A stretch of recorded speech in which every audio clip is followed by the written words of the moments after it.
Welcome all. स्वागत आहे सगळ्यांचं. सदैव क्लासेसमध्ये आपलं सगळ्यांचं स्वागत आहे. आपण नोकरशाही म्हणजे ब्युरोक्रेसी ह्याच्याबद्दल बोलून घेणार होतो. नोकरशाही म्हणजे ब्युरोक्रेसी यांच्याबद्दल आपण बोलून घेणार होतो. तर लास्ट सेशनमध्ये मागील सेशनमध्ये आपण बघितलं होतं, की what is mean by bureaucracy and what is mean by म्हणजे नोकरशाहीचा अर्थ काय ते आपण जाणून घेतला होता. त्याचा मी सरळ सोप्या भाषेमध्ये सांगतो, की एखाद्या संस्थेच्या अंतर्गत किंवा एखाद्या संस्थामध्ये जी काही यंत्रणा काम करते त्यांना आपण नोकरशाही असं म्हणतो. मीन्स की the system which is working under or for an organization or the institution that we call as the bureaucracy. म्हणजेच काय, की ह्याचं एकदम बेस्ट एक्झाम्पल आपण पुन्हा एकदा व्हाईट बोर्डवर घेऊया, की जेणेकरून आपल्याला क्लेरिफाय होईल. येस. सो द ऑर्गनायझेशन आणि संस्था म्हणजे काय? Suppose there is the school, ही आपली शाळा असते. आपल्या शाळेमध्ये basically trustee, committee, principal, vice principal, peons and the cleaning masters. म्हणजेच काय मी म्हटलेलं आहे, की अध्यक्ष, समिती, मुख्याध्यापिका, उपमुख्याध्यापिका, शिक्षिका, पियून्स, सफाई कामगार हे लोकं. तर हे लोकं मिळून बेसिकली काय करतात, हे लोकं मिळून ही जी संस्था आहे चालवत असतात. पण ही संस्था ही कोणासाठी चालवत असतात म्हणजे स्कूल ही संस्था ही चालवत असतात. परंतु हे कोणासाठी चालवत असतात?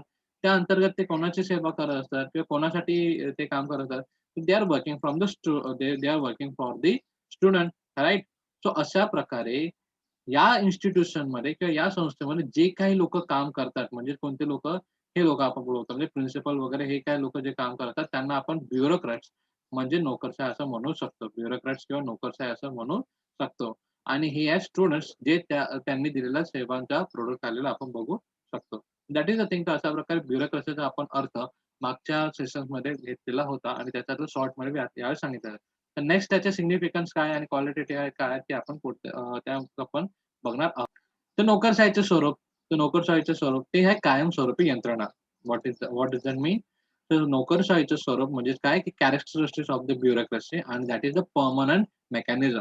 The permanent mechanism means what? The tax collection, environmental protection, maintaining law and order, provision regarding the social security are the certain important tasks that have to be consistently undertaken by the bureaucracy.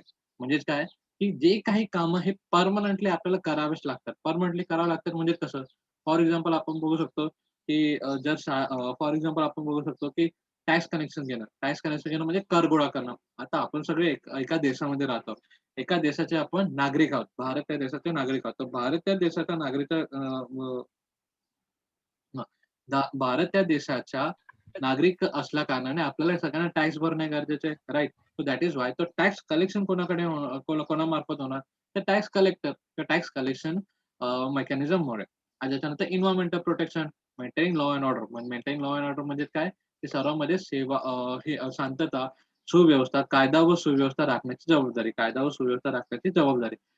आणि आपण बोलतो सामाजिक सुरक्षा देणारी नोकरशाही. Means what की J for example आपण P-W-D बोलू शकतो. पी-डब्ल्यू-डी म्हणजे पीपल वर्क्स डिपार्टमेंट म्हणजे जे रस्ते बनवणे किंवा गटारे वगैरे बनवणे आणि काही जे समाज कल्याणातले समाज कल्याणासाठी बनवणाऱ्या ज्या गोष्टी आहेत, तर ते त्यांच्याकडून बनवतात. तर हे जे काही गोष्टी आहेत, ते परमनंटली मेकॅनिझम म्हणून ओळखले जातात.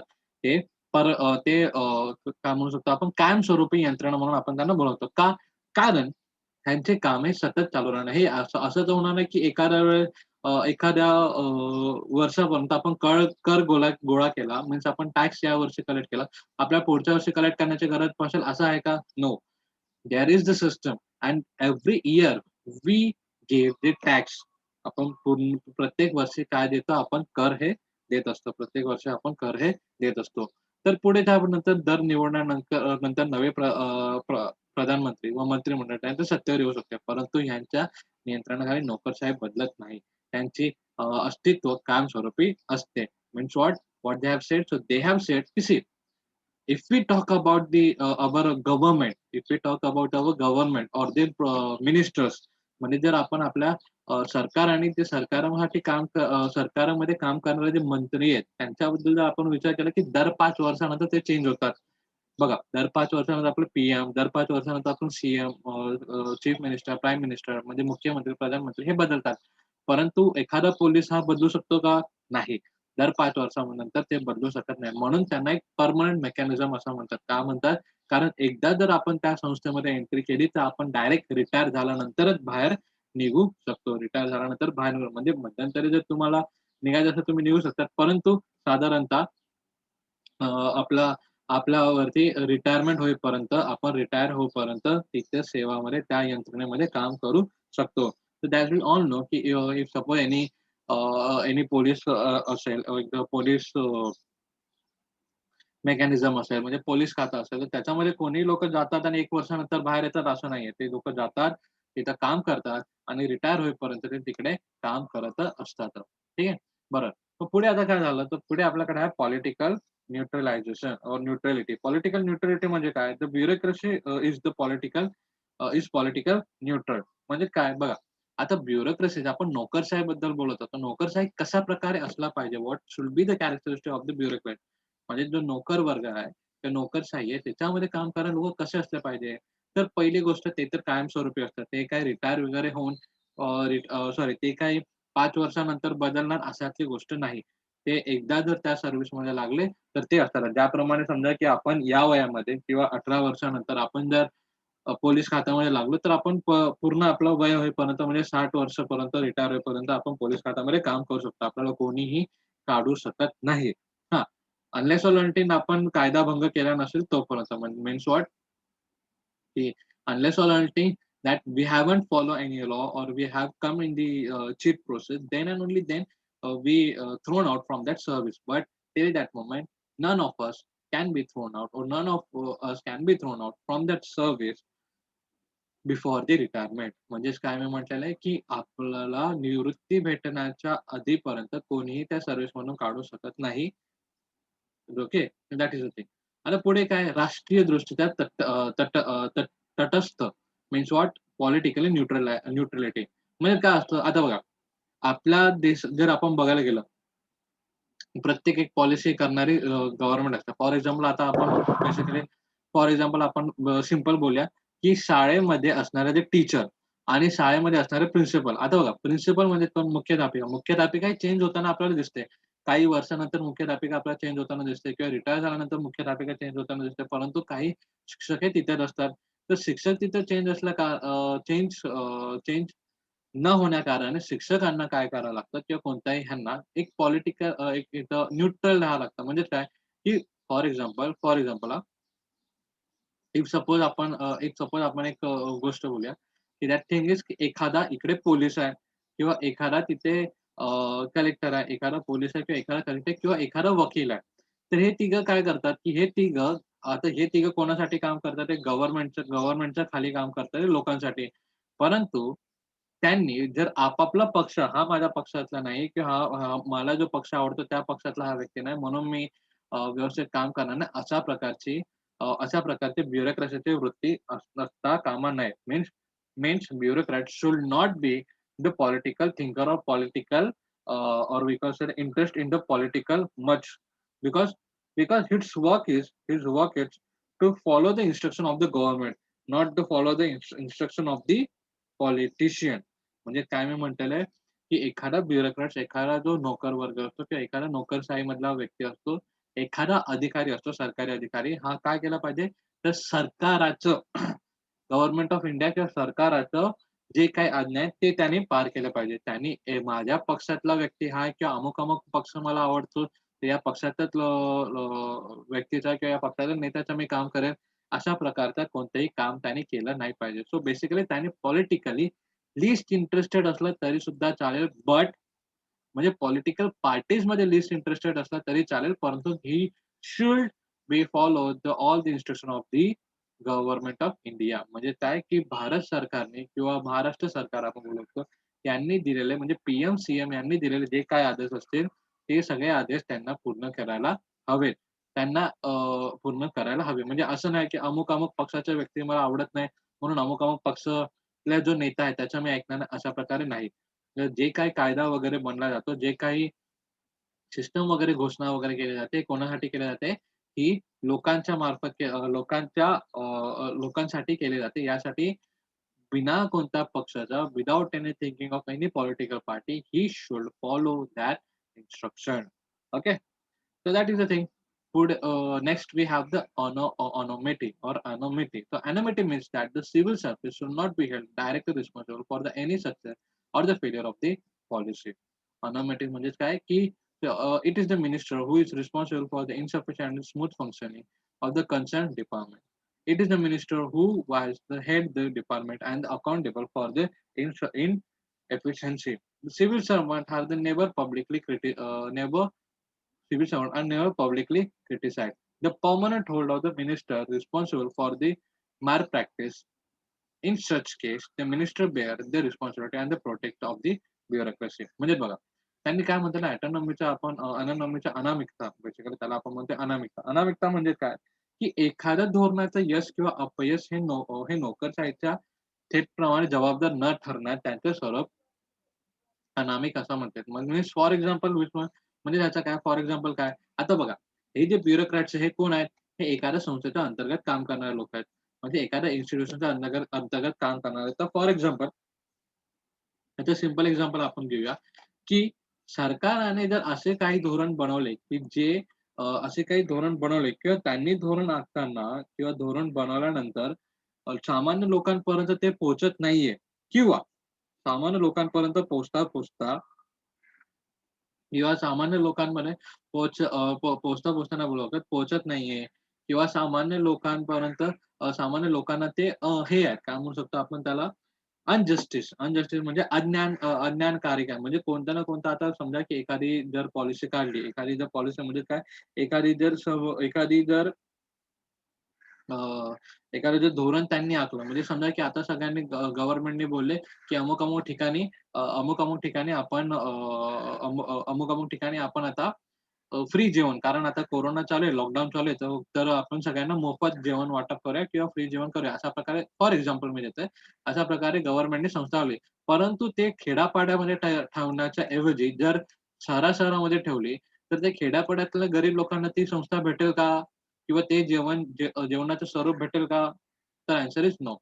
Means what? So what I said, if suppose the government said that we should serve the free dinner or free meal to the people, to the hungry people, and that he establishes that system in the cities, not in the villages. So at that moment, the poor person of the village will not get the not enjoy that scheme by their end. मुझे मतलब मैंने क्या KIA कि अगर समझो किसी सरकार ने कहा किसी गवर्नमेंट ने कहा कि हम अभी अभी फॉर एग्जांपल मैं फ्री डिनर का क्यों ले रहा हूँ क्योंकि अभी कोरोना चालू है और आपको भी पता है कि उसकी वजह से फ्री डिनर का और फ्री खाने का प्रॉब्लम्स कितना आ रहा है ठीक है बराबर अगर गरीब आदमी रह रहा है एक छोटे से गांव में जिसके तरफ उसको कुछ खाना वाना नहीं पहुंच रहा है लेकिन सरकार ने कहा कि हम लोग सब गरीबों को खाना देंगे लेकिन उन्होंने जो कैंप लगाया है वो लगाया है सिटी में और सिटी में आने के लिए उसके पास पैसा नहीं है या फिर सिटी में आने के लिए उसके पास कुछ पैसा नहीं है या फिर सिटी में आने के लिए उसको कुछ मीडियम नहीं है क्योंकि वो है गरीब उसके पास पैसा नहीं है उसको खुद को खाने के लिए पैसा नहीं तो सिटी में कैसे आएगा बराबर चल के भी आएगा तो कितना आएगा तो दैट इज द थिंग अगर ऐसा कुछ तो हो रहा है तो ये फॉल्ट ब्यूरोक्रेसी का नहीं है ये फॉल्ट किसका है उन मिनिस्टर्स या फिर उस डिपार्टमेंटल का हेड का है जिन्होंने वो कैंप उस गांव में नहीं लगाया जिन्होंने वो कैंप उस गांव में नहीं लगाया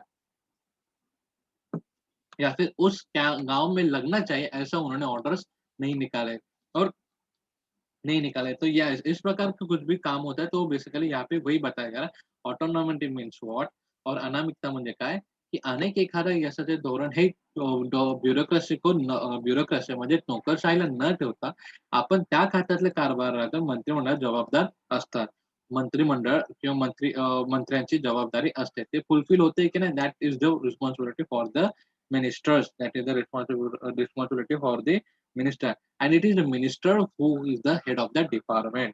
म्हणजे एखादा आता समजा की फॉर एक्झाम्पल आपण बघूया की आता पाणी खातं आहे, पाणी मंत्री आहे, ओके. वॉटर मिनिस्टर आहे और टॅप मिनिस्टर आहे. रोड मिनिस्टर आपण घेऊया. सिंपल आहे रोड मिनिस्टर. रोड मिनिस्टर म्हणजे काय रस्ते रस्ते रस्ते बनवणारा मंत्री. तर त्या मंत्रीकडे काय त्या मंत्रीकडे सगळं काय डिपार्टमेंट आहे. तो रस्ते वगैरे बनवणार आणि आणि देशातले किंवा राज्यातले रस्ते शहरं जोडण्याचं काम तो करणार. परंतु तो काय करतोय, तो फक्त शहरातले म्हणजे आता समजा की फॉर एक्झाम्पल मुंबई, पुणे, नागपूर, नाशिक अशा प्रकारचे जे मेन शहर आहेत त्यांना त्यांच्या इथेच रस्ते तो बांधत आहे. परंतु गावातले जे छोटे-छोटे गावं असतील, समजा लासलगाव असेल किंवा छोटासा कोणता बीड असेल, बीडमधलं कोणतं तरी गाव असेल, जवळगाव असे कोणते गाव असतील. तर ह्या गावांना जोडणारे असे काही गाव आहेत जे जरा मेन शहरापासून किंवा मुख्य शहरापासून लांब आहेत. तर ह्यांना जोडणारे रस्ते इथे खराब आहेत किंवा तिथे काही व्यवस्थित रस्ते नाही. तो होऊ शकतो ना, तर बेसिकली पॉसिबिलिटीज आहे, की मग ते धोरण किंवा त्यांनी रस्ते बांधण्याचं धोरण किंवा रस्ते बनवण्याचं जे काही प्लॅन्स त्यांनी जे बनवले ते फुलफिल होऊ शकतात का? Answer is no. ते फुलफिल होऊ शकत नाही because of the orders by the minister, because of the orders of the minister. त्याच्यासाठी ब्युरोक्रॅट्स जबाबदार नसतात. ब्युरोक्रॅट्स जबाबदार नसतात. तर अशा प्रकारे आपण काही कॅरेक्टरिस्टिक्स बघितल्या होत्या. आता आपण significance of the Indian bureaucracy आपण बघणार आहोत. So what we will look at the भारतीय नोकरशाहीचे महत्त्व. What is the significance? What is the importance of that? Is it? What is the importance of that? Is it? आता basically आपण बोलू शकतो की प्रत्येक आपल्याला गोष्ट काही करायची असेल, आता याबद्दल आपण एक एक्झाम्पल घेऊया. What is the example? If suppose आपल्याला काहीतरी पैसे हवे असतील किंवा आपल्याला काहीतरी गोष्टीची गरज आहे. Okay, I will show you in the white board that is. Okay, I will show you on the white board that thing. What is the example I'm about to tell you, that we look on the whiteboard. Okay, let's go on the white. Yeah. So what is that example? तो see, for example देखो, अभी हम है, हम कौन है, तुम और हम हो, बरोबर. आप मैं म्हणजे आपण इकडे आहोत. So we are here. आणि if we want anything like money, if we want anything like money or suppose money और कुछ मनी वगैरह कुछ चाहिए रहेगा, या फिर किधर दोस्त के साथ बाहर जाने का रहेगा, या फिर उसके लिए कुछ परमिशन वगैरह चाहिए रहेगी, या फिर कुछ बोलना रहेगा, तो हम किससे परमिशन लेते हैं? किसके परमिशन लेना इम्पोर्टंट रहता है? हमारे डॅडचे म्हणजे आपल्या पप्पांसोबत. पप्पांची परमिशन आपल्याला घ्यायची गरज असते. परंतु आपण काय करतो? आपण पहिले आपल्या आईला सांगतो. परंतु आपण काय करतो? आपण पहिले आपल्या आईला सांगतो. आणि आई आपली काय करते? म्हणजे इथं आपली आई म्हणजे mom. Mom, here we are. Myself इथं आपण लिहूया. इथं एम लिहितो म्हणजे मॉम आणि इथं असतो डी लिहितो म्हणजे डॅड. म्हणजे बघा, डॅड, मॉम म्हणजे मदर आणि आपण. अशा प्रकारचं एक स्ट्रक्चर आहे. आपल्याला काही हवं असेल तर आपण काय करतो? पहिले आईला बोलतो, "आई मला पैसे हवेत. प्लीज पप्पांकडून माग." जर यांच्याकडे आईकडे असेल तर आई देईल. परंतु नसेल तर आई काय करते? बाबांना सांगते. बाबा काय करतात? ते आईला देतात. अ, आणि आई काय करते? ते आपल्याला देते. इथं कधी-कधी ते अशा प्रकारे चक्र होतं किंवा बाबा डायरेक्टली आपल्याला देतात. तर अशा प्रकारचे जे काही दोघंही कंडिशन आहे, अशा प्रकारचे जे दोन्ही कंडिशन आहे, ते सेम कंडिशन आपण कोणाला बोलू शकतो? तर सेम कंडिशन आपण कोणाला बोलू शकतो? अ, आपले जे संस्था आहे, ब्युरोक्रॅसी आहे, त्यांच्यामध्ये सुद्धा बोलू शकतो. आता इथं आहे इंडियन सिटिझन, इथं आहे भारतीय नागरिक. भारतीय नागरिक काय करणार आहे? तर तिथला जो कलेक्टर आहे किंवा तिथला पोलीस आहे किंवा तिथला तो ज्या गावामध्ये तो राहतो किंवा ज्या शहरामध्ये किंवा ज्या जिल्ह्यामध्ये तो राहतो, तिथला जो हेड असतो, जिल्हा कलेक्टर किंवा जिल्हा अधिकारी, त्याच्याकडे तो जातो आणि त्याला असणारे जे काही अडचणी आहेत, तो सांगतो. तो त्याला सांगतो आणि तो अधिकारी किंवा तो काय करतो, तर तो ते अधिकारी आणि ते त्याचा सुझाव करण्याचं काम कोणाकडे करत असतात, तर तिथल्या असणारा, त्या जागेवर असणारा एक गव्हर्नमेंट जो बॉडी असतो त्याला, किंवा तिथला त्या डिपार्टमेंटमधला तो काम असतो तिथल्या मंत्र्यांना. अशा प्रकारे तो काय करत असतो, म्हणजे मंत्री मंत्री किंवा मिनिस्टर्स किंवा गव्हर्नमेंट आणि नॉर्मल सिटिझन ह्यांच्यामधला एक मेन दुवा म्हणून तो काम करत असतो. मेन दुवा म्हणून एक ब्युरोक्रॅटचं काम करत असतो. त्याच कारणामुळे त्याचे जे इम्पोर्टन्स आहे, हे खूप महत्त्वाचे असतात. बघा, आता आम्हाला आपल्या सगळ्यांना कधी जाणं, प्रधानमंत्री, राष्ट्रपती ह्यांना भेटणं पॉसिबल होईल का? Answer is no. का? कारण त्यांना खूप असे महत्त्वाचे कामं असतात आणि खूप असे महत्त्वाचे काम असतात आणि खूप लोकं आहेत त्यांना भेटायला सुद्धा असतात. आपण छोट्या-छोट्या गोष्टीसाठी त्यांच्याकडे जाऊ शकतो का? Answer is no. आता फॉर एक्झाम्पल, सिंपल एक्झाम्पल आहे. फॉर एक्झाम्पल, जर आपला मोबाईल चालत नसेल, जर आपला मोबाईलला आता सगळेजण आपल्यामध्ये सगळेच जण जिओ हा जो कार्ड आहे तो वापरतात. ऑलमोस्ट आपण सगळेजणच वापरतात. तर जिओ या कार्डला नेटवर्क नसेल किंवा एअरटेल या कार्डला नेटवर्क नसेल किंवा कोणत्याही कंपनीच्या कार्डला नेटवर्क नसेल, तर आपण डायरेक्ट त्या कंपनीच्या मालकाकडे जातो, का त्या कंपनीच्या दुकानामध्ये जातो? ऑब्व्हियसली आपण त्या कंपनीच्या दुकानामध्ये जातो. बरोबर? So that is the thing. तर ब्युरोक्रॅट सुद्धा हे काय असतात? एक रिप्रेझेंटेटिव्ह ऑफ द गव्हर्नमेंट म्हणून काम करत असतात. काम करत असतात ते पण to serve the people of India. म्हणजे काय की जे ब्युरोक्रॅट्स आहे, ओके. जे ब्युरोक्रॅट्स आहे किंवा आपण बोलू शकतो जे नोकरशाही आहे, ते काय करत असतात ते बेसिकली हां, ते बेसिकली लोकांच्या सेवेसाठी एक माध्यम किंवा दुवा म्हणून काम करत असतात. ठीक आहे? याह. सो आता त्यांचे इम्पोर्टन्स आता आपल्याला कळाले. त्यांचे इम्पोर्टन्स किती महत्त्वाचे आहे. त्यांचे इम्पोर्टन्स किती महत्त्वाचे आहे. कारण त्यांच्याशिवाय आपण गव्हर्नमेंट शिवाय गव्हर्नमेंट सोबत किंवा एखाद्या मिनिस्टर सोबत डायरेक्ट बोलू शकतो का? Answer is no. म्हणजे बोलू शकतो, नाही असं नाहीये. आपण बोलू शकतो, परंतु ते बोलणं आपल्याला कठीण होऊ शकतं. कठीण होऊ शकतं म्हणजे काय, की आपल्याला मग मंत्रालयामध्ये जावं लागेल. अशा प्रकारच्या गोष्टी कराव्या लागेल आणि त्यांना भेटण्यासोबत त्यांचं अपॉइंटमेंट घ्यावं लागेल. म्हणजे ती तारीख घ्यावी लागेल आणि त्याच्यानंतर आपण त्यांच्यासोबत भेटून त्यांच्यासोबत भेटून आपले जे अर्थ आहे किंवा आपल्याला जे जे काही अडचण आहे ते आपण सांगू शकतो. परंतु परंतु आपल्या जिल्ह्यातला अधिकारी असेल किंवा आपलं जे पोलीस खातं असेल किंवा काही असेल ते त्यांना आपण डायरेक्टली जाऊन सांगू शकतो. त्यांना आपण डायरेक्टली जाऊन सांगू शकतो आणि ते आपल्या गोष्ट ऐकण्यासाठी तयार सुद्धा असतात. So that is the thing. तर यासाठी ब्युरोक्रसीचं इम्पोर्टन्स आहे. खूप bureaucracy is the most important part to conduct to conduct the governmental policies and to maintain the peace and the law and order in our India और in our country. ठीक आहे. म्हणजे काय मी म्हटलेलं आहे, की नोकर वर्ग किंवा नोकरशाही एक एवढं इम्पोर्टंट महत्वाचं एक हे बनलेलं आहे, पैलू बनलेला आहे किंवा दुवा बनलेला आहे, की जेणेकरून आपल्या संपूर्ण भारतामधले काम व्यवस्थित चालवण्यासाठी, संपूर्ण भारतामध्ये कायदा सुव्यवस्था राहण्यासाठी त्यांचं कार्य हे महत्वाचं आहे. त्यांचं कार्य हे महत्वाचं आहे. ठीक आहे. Let's start with the significance. आपण हळू-हळू सिग्निफिकन्सकडे बघूया आणि त्या चॅप्टरच्या पुढे नेक्स्ट पार्टला बघूया. Yeah. So see, so these changes have आता ज्याप्रमाणे मी I have to explain you की what is the important of bureaucracy. That same thing that we love. But which work they basically do? The water supply, the public cleanliness, transport, electricity, public cleanness, public cleanness, public electricity, health, agriculture, reforms, prevention of the population, such other work and everyday needs to be people. You need to the consistency to provide them. म्हणजे काय आपण जे काही गोष्टी बोललेल्या म्हणजे from the tax collection. म्हणजे काय आपण म्हटलेलं की या ठिकाणी आपण म्हटलो की टॅक्स कलेक्शन करणं परमनंट ह्याच्यामध्ये आपण बघितलं होतं बघा.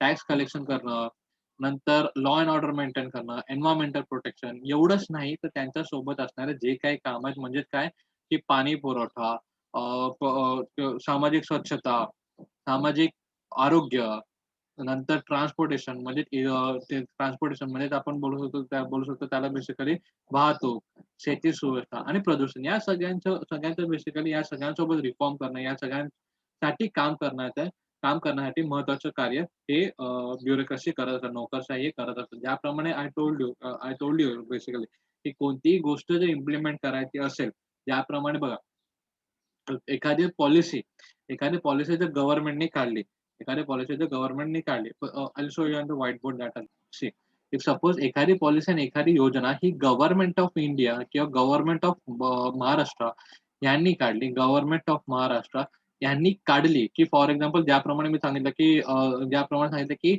ते फ्री जेवणाचं मी तुम्हाला एक एक्झाम्पल दिलं होतं. फ्री जेवणाचं जर समजा, की गव्हर्नमेंट ऑफ महाराष्ट्राने सांगितलं, की नाही आपण प्रत्येक एका खेड्यापाड्यामध्ये सुद्धा जर आपण जेवणाची व्यवस्था करू, तर त्या व्यवस्था करण्याचं काम कोण करणार? स्वतः मुख्यमंत्री किंवा ते मंत्री जाणार आहेत का?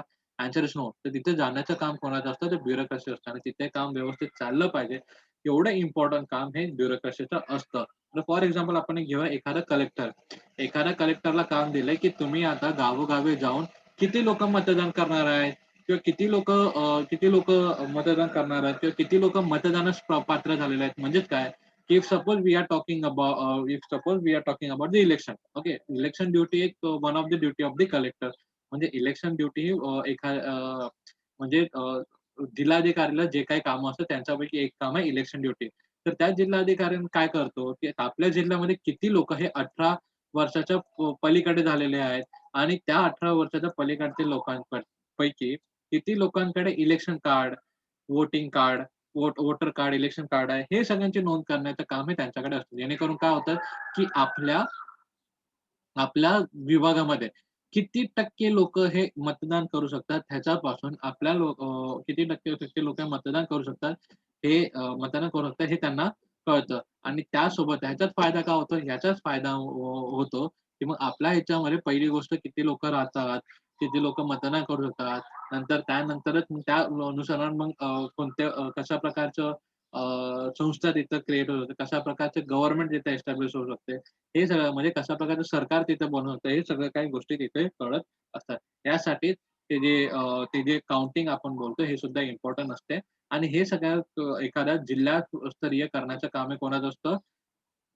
तर ते सगळं करण्याचं काम हे कलेक्टरकडे असतं. डिस्ट्रिक्ट कलेक्टर त्यालाच आपण मराठीमध्ये काय म्हणतो? त्यालाच मराठीमध्ये आपण जिल्हा अधिकारी असं म्हणतो. ठीक आहे.